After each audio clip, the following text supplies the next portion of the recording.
Hi again, friends. It's Mrs. Kim. I thought since we did one of our lessons outside this week, we can read a book outside this week. We'll do story time, and it's one of my favorite books. And remember, be listening for signs of spring. You might hear somebody working in their yard. You might hear birds. You might hear wind going through the trees, but that's all part of spring. Now, this is just a fun book. It's called Miss Sadie McGee, Who Lived in a Tree, written by Kimball, Moulton. I hope I said that right. My kids love this book, so I hope that you like it too. Alrighty. There once was a lady named Sadie McGee, a kindly old woman of great mystery, who lived in the top of a hickory tree on a cliff overlooking the sea. Now let's look. What is that? Oh my goodness. Do you see it? What is that? That is a lighthouse, friends. And if you can see, it's red, rojo, and white, blanco.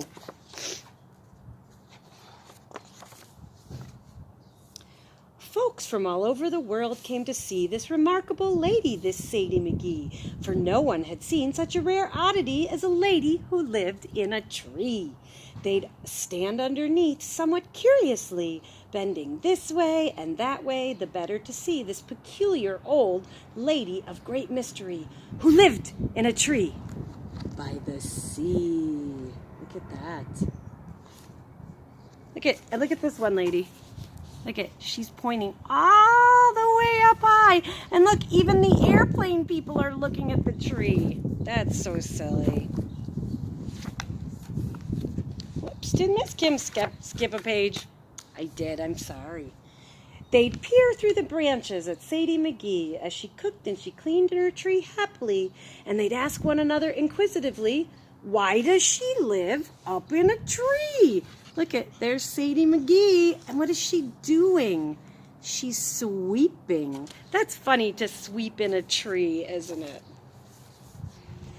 But no one could answer. None under the tree could explain how or why this Miss Sadie McGee came to live all alone in that hickory tree on that cliff overlooking the sea. Nobody, that is, except me. For once long ago, I met Miss McGee on a bright sunny day that was slightly windy as I panicked beneath that magnificent tree overlooking the sparkly sea. He knows the story. What's he eating? He's eating a hot dog. Do you guys like hot dogs? I used to. Let's see, can you see the book? Great. I was running along on that cliff by the sea with my brand new red kite flying high behind me when a big gust of wind came along suddenly and my kite ended up in that tree. 1 minute later, I want to show you really close. Do you see his kite? Look it's stuck in the tree. I wonder what's going to happen. Do you think he's going to meet Sadie McGee? I stood underneath and peered up quizzically, bending this way and that way, the better to see my poor kite that was lodged at the top of the tree. And I wondered how this came to be. My day ruined by this kite-stealing tree. The frustration I felt got the better of me. I'm ashamed to admit that I acted silly and kicked at the trunk on the kite-stealing tree. And I cried, "Give my kite back to me! Give my kite back to me!" It looks like he has a mad, look at his face. He looks mad, doesn't he? He's got a mad face on. Can you make your mad face? That's my mad face. It's not a very mad face, is it? "I'm very sorry," said the tree cordially. "I will happily help you to set your kite free. Won't you come up and join me for hickory tree? Use the door. I'll throw down the key." And with that, from the leaves at the top of the tree, a plump, rosy face poked straight through suddenly. So it wasn't the tree that was talking to me. And that's when I first met Sadie, the kindly old Sadie McGee. Let's see what's underneath the tree. What is it? Who's that at the top? Can you see? That's Sadie. She's inviting him to come up her tree. Oh, what did she say she was going to throw down, friends? What is that? That's a key, like your mom or dad might use in the car or to get into the house. That's an old-looking key. So she tossed me a key that was slightly rusty, which I tried in the lock in the door in the tree. And the door in the tree opened up squeakily, and I entered the tree warily. Warily just means like kind of scared, you're kind of cautious. The stairs in the tree of Miss Sadie McGee twisted this way and that way and made me dizzy. But I came to the top eventually, and I thanked Miss McGee breathlessly. Let's see. What's he doing? Looks like he's opening the door. So should we open the door? Oh, look at that, friends. Look at that. What do we see? I see nothing but steps. Look at all those steps. I wonder what's at the top there. Look at how big it is. Look at it's almost as big as Mrs. Kim.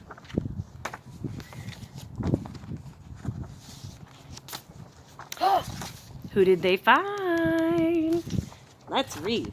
As promised, she put on a kettle for tea, which she served graciously to 3 squirrels and to me, and we sat on a branch most companionably, and she told me how she came to be the old lady who lives in a tree. And look at it says right there, he's thinking about Sadie McGee. She's really nice. And look, she's pouring him some tea in his cup. And look there's the squirrels. The 2 squirrels. It seems there was once a young Mr. McGee who had promised he'd lasso the moon for Sadie, but instead Miss Sadie McGee, who was then Miss McVee, asked to live in a tree by the sea. The moon wouldn't make her happy. In fact, she continued unabashedly, I'm surprised that you missed my old Mr. McGee on your way up the stairs for your visit with me, since he lives in the base of the tree. But that is another story. Look there they are. And look, he was going to get the moon for Mrs. McGee. Look at that, Mr. McGee.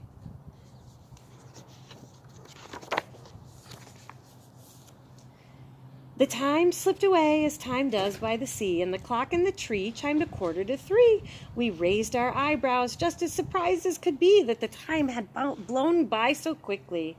I bowed low, and I thanked my new friend, Miss McGee, and retrieved my kite from the top of the tree, and of course for the tea and the view of the sea, which in all honesty was most heavenly. And I left. Look at they're saying, oh my gosh, it's 3 o'clock. Then he said goodbye, I have to go home.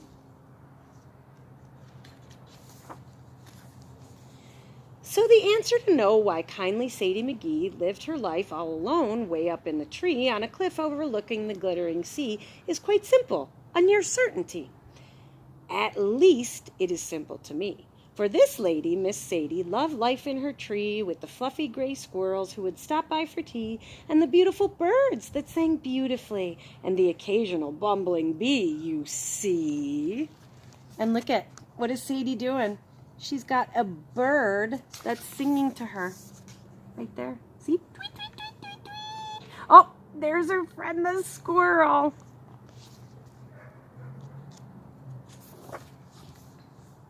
That old hickory tree. Did I say twee?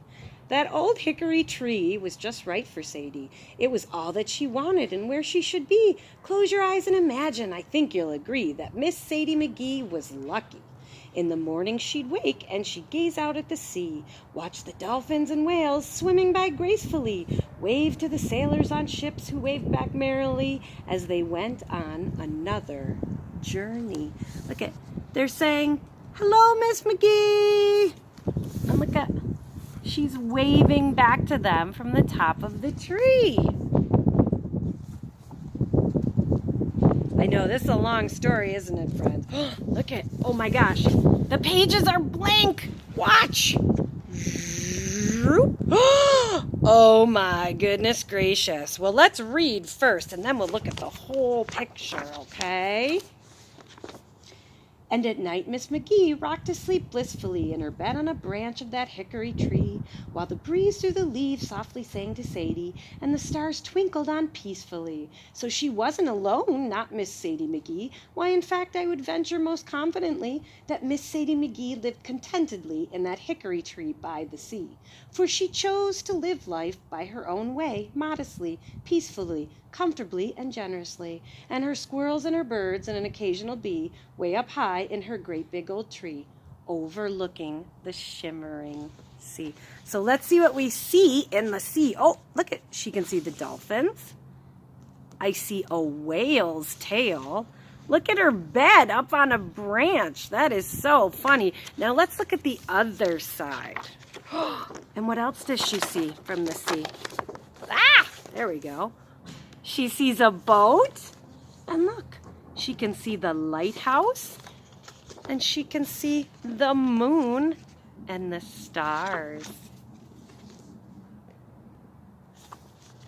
Whoops. And that was enough for Miss Sadie McGee. There she is, friends. I hope you enjoyed this story as much as I did, and maybe we'll get to do some more outside stuff next week.